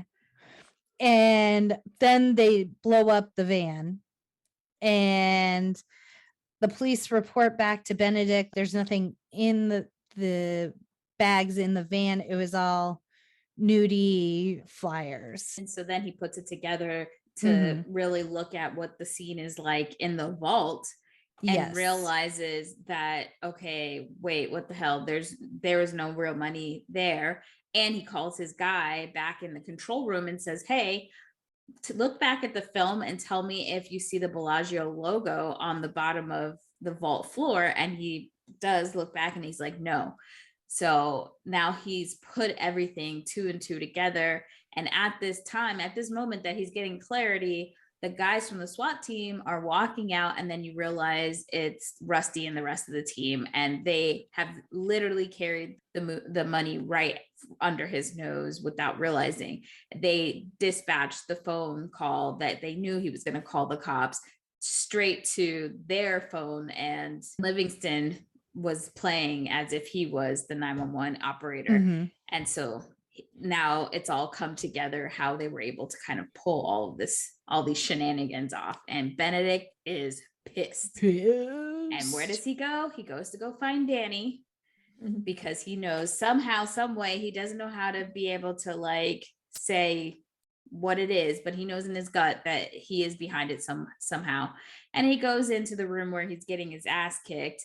But Danny looks not a bruise in sight, no blood. He looks fine. The whole scenario is just like, dude, you're not fooling anybody. Nope. Not at all. And Terry asks him, did you have a hand in this? And Danny's like, did I have a hand in what? He just gives attitude. And he's like, I have no idea what you're talking about. And Terry's like, okay, you're free to go. At this time, someone calls Tess in her room and tells her to turn to channel 88. And it's the footage of the hallway as Terry and Danny are walking out of like the secured area. And Danny turns around and says, what, did you get robbed or something? And so Terry's like, hold on, you fucking know something. Where is my money? And Danny said, would you give up Tess if I could get your money back? And Terry says, I would say yes. And so Tess is immediately pieced out. She does not need that negativity in her life, which, I mean, $150 million and probably most of his livelihood. So, I mean, I get her being upset, but really, are you 150 million upset? Julia Roberts for sure, 100%. But I just thought it was weird that they knew to tell her to watch TV, or she turned the TV on like at that exact moment, as if it was planned. It just was very random. Like, it's lucky that this happened at the same exact I think time. they're still watching the surveillance somewhere. I think he was still watching it to make sure that Terry let Danny out and they were walking out together. Okay. Before he called and said, watch. Gotcha. And so then Danny's like, well, I know a guy who can figure it out in 48 hours or something like that. And Terry's like, what? You don't actually know? You can't give me my money back? And so, and Terry does say, well, can someone call the police? Because I'm sure Danny's in violation of his parole. At the very minimum, he needs to go back to jail. But then he sees Tess and she like blows right by him. At this point, I wrote, he fucked up. Yeah. And he knows he did. He doesn't even ask. Like, it's like he knows. But I do like this callback that she says, this line that she says to him as she's leaving. Yep. And she kind of turns around and she's like, you of all people should know there's always someone watching. And so he knows he's been had all the way around. They got his money, they got his girl. Sorry, not sorry, Terry Benedict. And then we see the SWAT van pull away. And this is where it brings it all back together, where we see the hanging air freshener in the SWAT van. So we know like it was them the whole time. Come walking out of the warehouse. And then we cut to Tess. It seems like she's about to go back up to her room or something, but then she stops and she turns around and starts running out of the casino to find Danny. And as they're loading him into the police car, she's like, stop, that's my husband. That's my husband. And he tells her, I told you I know what I was doing. And she asks, how long will you be? And he says 3 to 6 months, I guess. And then we cut to the Bellagio fountain. And so the rest of the Ocean's 10 are all just standing there watching the fountain. And the director during the scene, he didn't give them a certain order in which to leave. He just kind of said, as it feels natural, turn around and walk away. Well, he wanted Brad to leave first, and he Yes. wanted Reiner to leave last. That was the Yes. only order that he gave. Yeah. So wasn't this scene shot last? I feel like Matt Damon, I think, said it was emotional because it was the last scene of the movie or close to it. You know, it was like kind of goodbye for real. and it's just an emotional scene where nothing really happens. They're just walking away from the fountain, and it's this lovely score over it. But it is, yeah. So Rusty leaves, and then Scott Conn, and then Basher, Livingston, and Casey Affleck kind of walk away at the same time. Frank, Yen, Ruben, Linus, and then Saul. And so that's the order that they leave. Then it fades to black, and we see title that says 3 to 6 months later. And so Rusty is eating a hamburger outside of like the prison, and he actually stops and he like hits his chest like he has heartburn. So it's like, oh, Rusty's finally full. So Danny is out. They're walking to the car, and Danny's like, where are they? And he's like, they're in back row in a silver sedan. So obviously Terry's still tailing them. And Rusty says, I stopped to pick up some of your personal effects. And Danny looks in the car and he goes, I'm not sure if these belong to me. And it's Tess sitting in the back seat. And so he gets in the back with her, and she's wearing her wedding ring. And he said, I thought you said you sold it, liar. And then she turns around and she's like, thief. And so there's like that witty banter between them again. They're still being followed, and Rusty's car is a Ford Rambler. It's the last note I have. I was always. That's what it was. And then there's 2 more sequels. Yes. And that is Ocean's 11. Yay. We did it. Yay. Oh, I love that movie.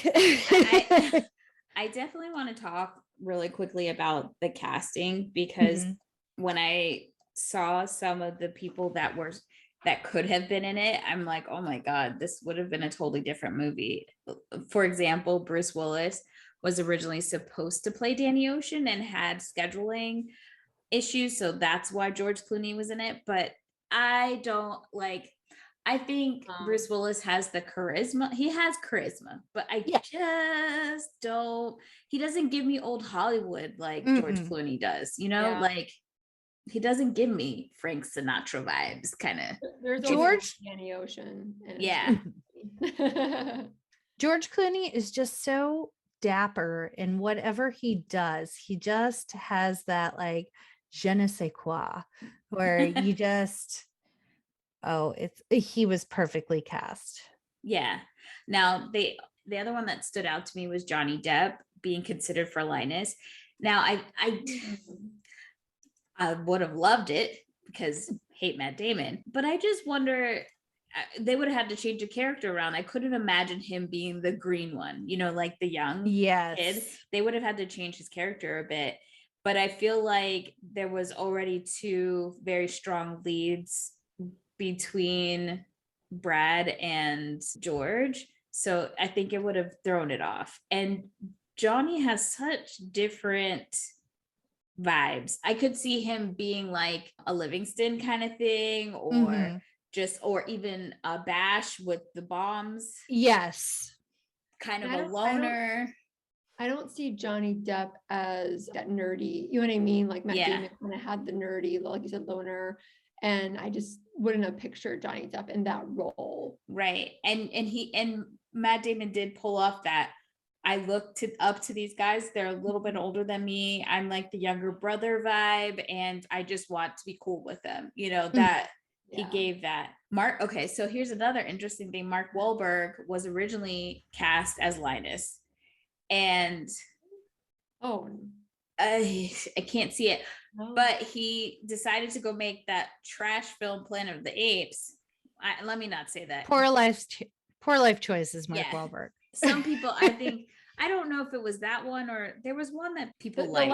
The last three Planet of the Apes were really good. I don't think he was in that one. I think this was like a one-off that didn't. So the last three were amazing. So he apparently has talked shit like about the Oceans movie and was just like, I wouldn't want to be in that. He just talked shit. So look it up. Fun little detail of him throwing shade. And not someone salty. Not the first time that that Mark Wahlberg has thrown shade and been a little dick. I do think it's interesting that they replaced one Boston guy with another one. Yeah, right. So maybe he's got beef with Matt Damon too, and then maybe I won't hate him as much. So, yeah.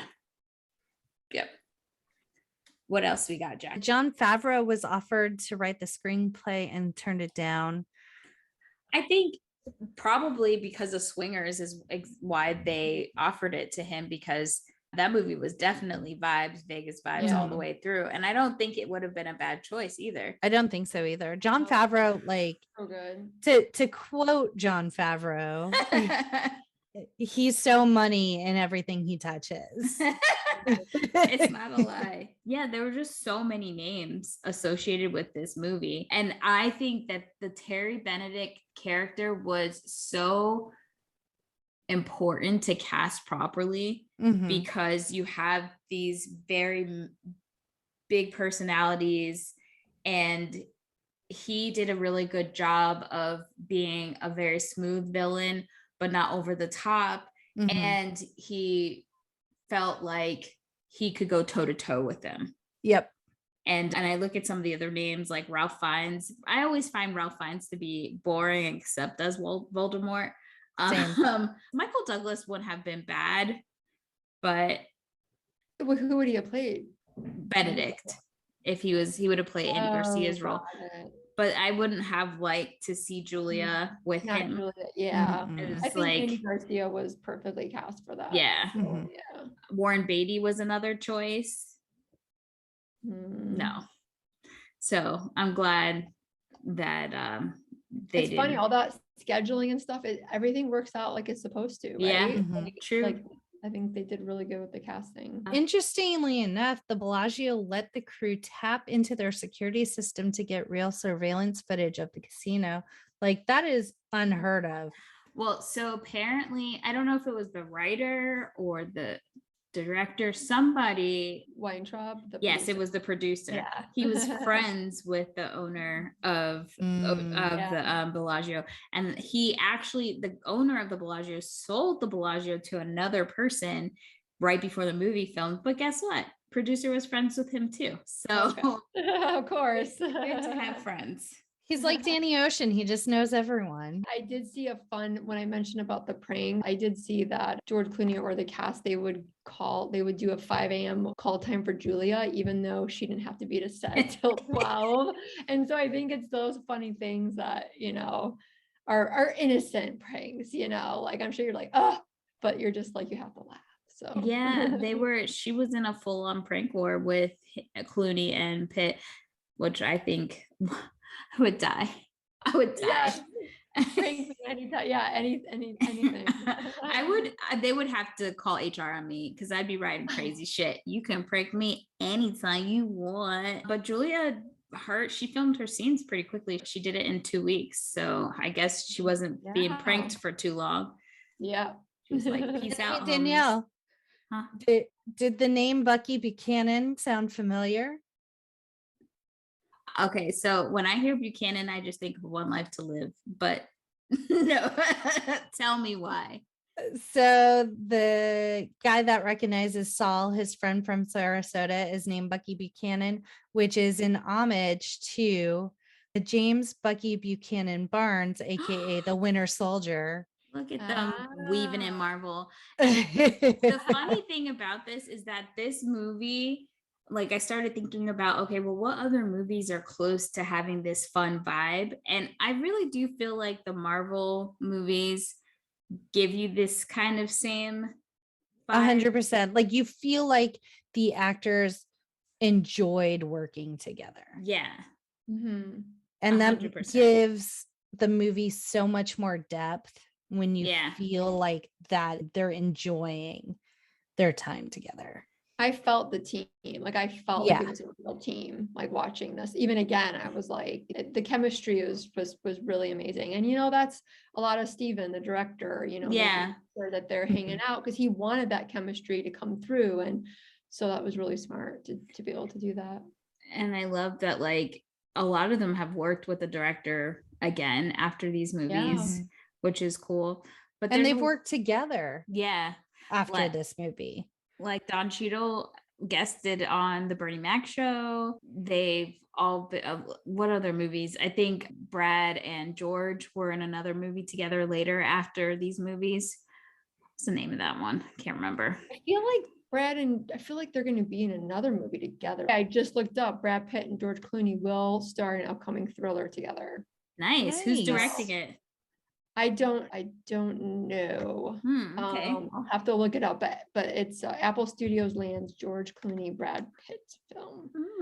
Nice. So I'll have to look more into that, but yeah, they will be reunited on screen. So. Yay! I did love that the screenwriter Ted Griffin was inspired by The Magnificent Seven and The Great Escape, which are my mom. I was raised watching a lot of Westerns and stuff. It's The Magnificent Seven is great movie, and The Great Escape is also, it's not a Western, but it's a great movie as well. So I will say, go ahead. No, it's okay. No, I was gonna say, as a screenwriter, I've actually written a few heist movies, and Ocean's 11 is 100% inspiration for me for things I've written. I actually wrote, before Ocean's 8 came out, I actually wrote like a female heist film, but it needs to be reworked. But this movie for me as a writer really has been inspirational in a lot of the stuff that I've written, because I think heist movies are so fun and just like always misleading the audience. That's really what heist movies are. Like when you think it's going to go one way, it goes the other. So as a writer, it's hard because you're like, okay, what do you think the audience is going to think? Then you got to go the other way. So it's really fun. So for me, this movie was definitely inspirational for a writer standpoint. It definitely holds up for sure. Yeah. And I just really enjoy like scavenger hunts and like puzzles and things like that. So this is really fun to me. Like National Treasure is really fun to me. It's just like going on adventure, and like you said, just not knowing which way it's going to turn, and just the cleverness of it. I just really appreciate. It was high caliber all around, but it's so cool now that time has passed that the movie, even before the movie came out, there was a few Academy Award winners, but now there's even more. So we've got Casey Affleck, Matt Damon, who won for Best Screenplay, Brad Pitt, George Clooney, Julia Roberts, and Steven. They're all Academy Award winners. And then Andy García and Don Cheadle and Elliot Gould are nominees. It's damn near the whole damn cast has been Oscar nominees at least. It's pretty damn good. Talented cast and crew for sure. I'm glad. Well, all right. We'll start with you, Kelly. Tell us what your rating is. I'm still gonna say buy it. I really enjoy this movie a lot. Again, you got DVD or HBO Max now. So, but I would say buy it. I think the movie holds up. I feel like you could watch it in another 20 years, and I think it's kind of a classic. So Yeah. And Jackie? I agree. Buy it. I own it on iTunes. That's how I watched it. Opening credits started and I just had a big goofy grin on my face. I was just, and about 10 minutes in, I turned to Ken and I was just like, I love this movie so much. Well, I agree with both of you ladies. I did not cringe. I did not have any angry diatribes this week. And I will say, obviously we talked about lack of female representation, but just lack of representation in general. We had a Hispanic supporting lead. We had people of color. We had Asian representation. So like within that 11, it would have been really easy to just cast like a Caucasian cast. Like there were definitely more white men than other minorities, but I felt like, especially comparatively to other movies of this time, we got some representation. And so I was pretty pleased with that. Yeah. Definitely agree. I would have been happy if Casey Affleck and Matt Damon weren't in it, but that's just my own personal thoughts. Well, okay, we did it. We did it. We all agreed. You said this happens. This is the second time, right? I think only the second time. Maybe the first. I don't what know. would have the other one been? I don't know. I have to go back and well, catalog. I think we've agreed on some that were bad. Yes. I Okay. don't think we've ever had a movie where we've gone in where it's buy it and then at the end was still buy it. Yeah. I think this was our first No More Late Fees certified movie. Yeah. 100%. Yep. Well, Kelly, thank you again for joining us. We guys hope you had fun. Me. Oh my God, I had a blast and I really appreciate you guys having me on. It was really fun. Tell everybody your social handles so that they can follow along. And if you haven't listened to our trailer episode with Kelly, you definitely should. She has a plethora of awesome content about the 90s. She does really cool things, showing you some filming locations and giving some background and just all around fun things. So tell everybody where they can find you and follow along. Yeah, you can check me out on Twitter or TikTok. I would say definitely TikTok is where it's at. Just at Kelly Karowski. So just my full name. But yeah, check me out. And as usual, you can follow us on Instagram, Facebook, TikTok, Twitter, and YouTube at No More Late Fees. And how else can they get in contact with us, Jackie? You can also hit us up at our quick drop, which is our voicemail box, 909-601 and MLF 909-601-6653. You can leave us feedback, suggest future movies, tell us what you liked and disliked, have blockbuster video stories, your favorite moments on the pod. And so call in if you're international, call and leave a message on our Anchor page, and you could be featured on a future episode. And we're doing an end of the year episode. So please, we want to hear back from you how we've been doing on the show. Do you have favorite episodes, favorite things we've said, things that you want to see from us next year? Please call in and let us know so we can feature it on our show. We greatly appreciate it. And if you don't feel like being as vocal, you can write us a review. Head on over to Apple Podcasts to leave us a 5-star review. It really helps. It really helps. And every episode, we're going to continue to beg until we change minds and hearts and spirits on this show. People write us some reviews, Dad. God dang it. 100%. And also you can support us in another way. Head on over to patreon.com/No no more late fees. You can sign up to be one of our besties and receive exclusive content, stickers, Ask Me Anything, polls, bonus videos, live Spotify playlists, and more. So head on over. It's a blast over there. I know one of our besties, Shannon, has been spamming us with questions and comments, and we love it so much. Yeah, we love it because all the comments are trashing me. Well, I love it. Yeah, exactly. If you would like to see our certified trolling of Danielle, then definitely check out our Patreon page. And again, Kelly, you've been so enjoyable. We're so glad that you joined us. Thank you again. And as always, be kind and rewind.